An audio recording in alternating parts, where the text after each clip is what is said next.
Hey everyone, it's Ben Hardy here, and in today's video, I'm going to be talking about the rise of flooring charges and how this is really starting to impact car dealers.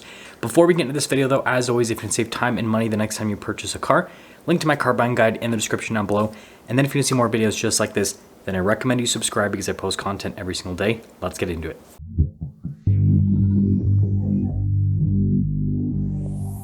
Let's start things off by talking about what flooring charges actually are. This is the interest that car dealers pay on their inventory that they take out loans on. Yes, car dealers do in fact take out loans on their inventory just like you are taking out a loan to buy a car from them. And I'll actually dive into the different dealer strategies on this whole situation because not all dealers do the same thing. But anyways, with flooring charges, how it basically works is dealers will have a line of credit. So they'll have an amount that they can borrow and it'll have a set interest rate on it. And so then they just buy and sell cars within that line of credit. And depending on how much the line of credit they're using up will determine how much interest they're paying. So let's say that a dealer has a line of credit that's $1 million, right? And let's say they have $500,000 worth of inventory. So they'll be paying interest on that $500,000 worth of inventory, but that means they also have another $500,000 in that line of credit that they can use to buy even more inventory if they need.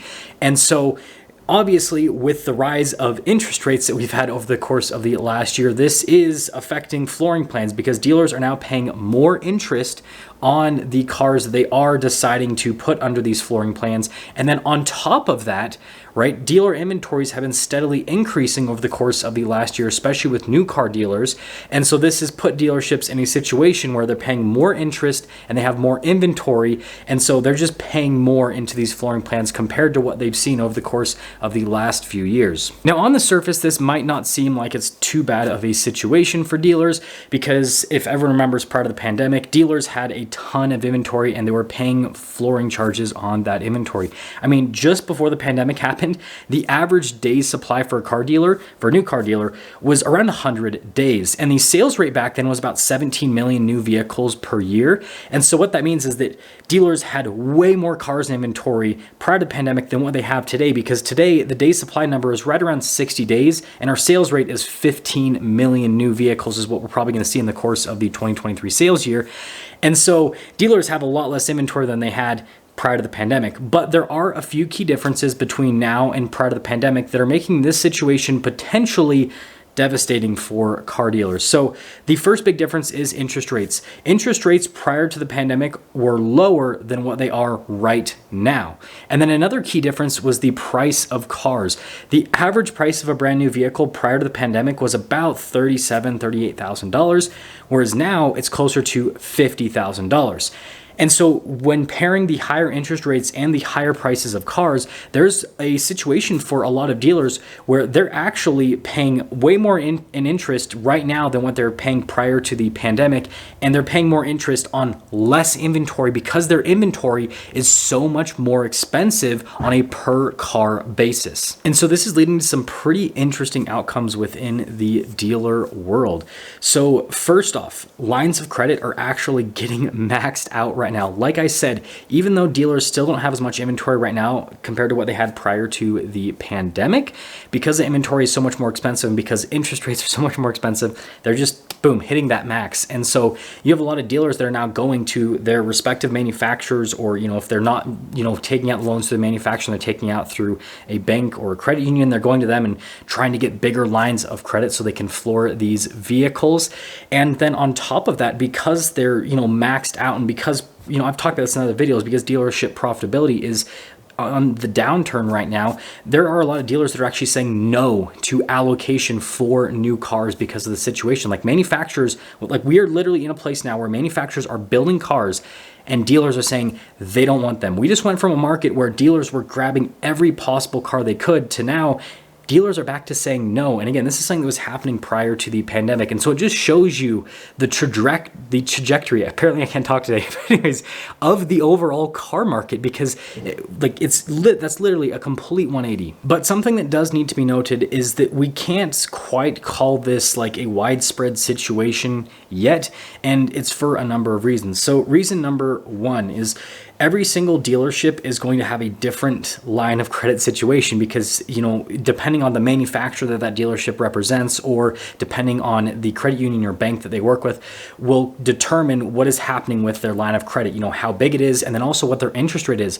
I have been told that some manufacturers are actually offering really, really low interest rates to their dealers on the lines of credit.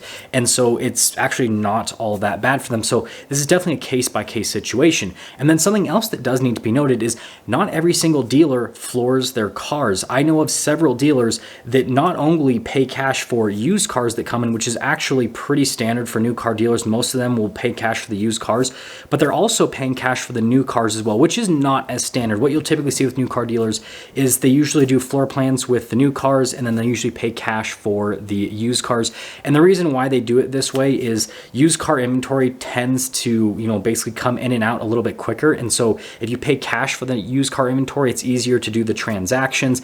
And, why pay interest on something that you're only going to have for maybe 15 to 30 days max? So it just makes sense to pay cash.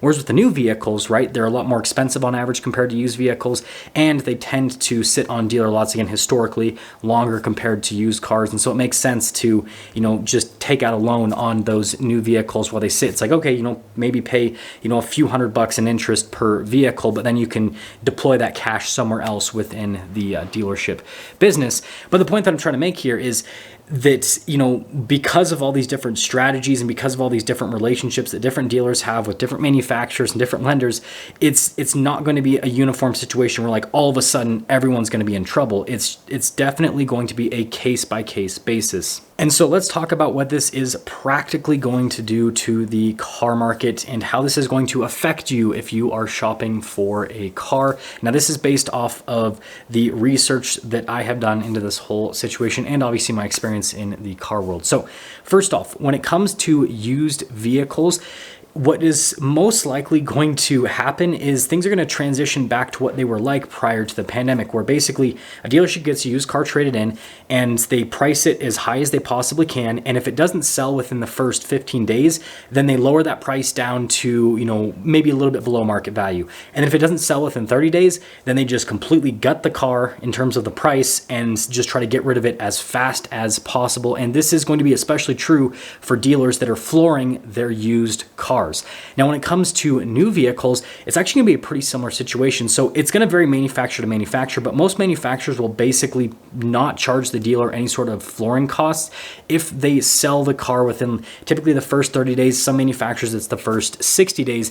And so we're going to see a similar situation where, basically new car dealers are going to get these cars in and they're going to try to get rid of them as fast as possible. And because new cars are obviously able to be built to be the exact same, right? You can't go and build two used cars to be exactly the same because they're always going to have different owners, different amounts of mileage, all that kind of stuff. And so with that being in mind, what we're most likely going to start seeing with new cars is they're just going to be discounted right off the bat. Like I've already seen this happen with some dealers where vehicles haven't even arrived on the dealer lot, but they're obviously on the website because they're in transit to the dealership and they already have big discounts on them. And so again, this is veering towards a more normalized car market where new cars, dealers are just, the ones, especially the ones they have lots of inventory of, they're just blowing them out right off the bat, trying to discount them as much as possible, get rid of them as soon as possible so they don't have to pay those flooring charges on them. And then with used cars, right, after that 30-day mark, just get rid of the things. So again, they don't have to, pay a ton of interest on the car, because you have to remember, like if a dealer buys a used car for a certain amount of money and we happen to be in a market where used cars are continuing to lose value month over month, then, if they're paying interest on it and there's value loss on it, like that's just bad news overall. So I think that this is going to lead to some good deals for those of you that are shopping for a car in the near future. With that being said, let me know what you guys think about the situation. I'll see ya.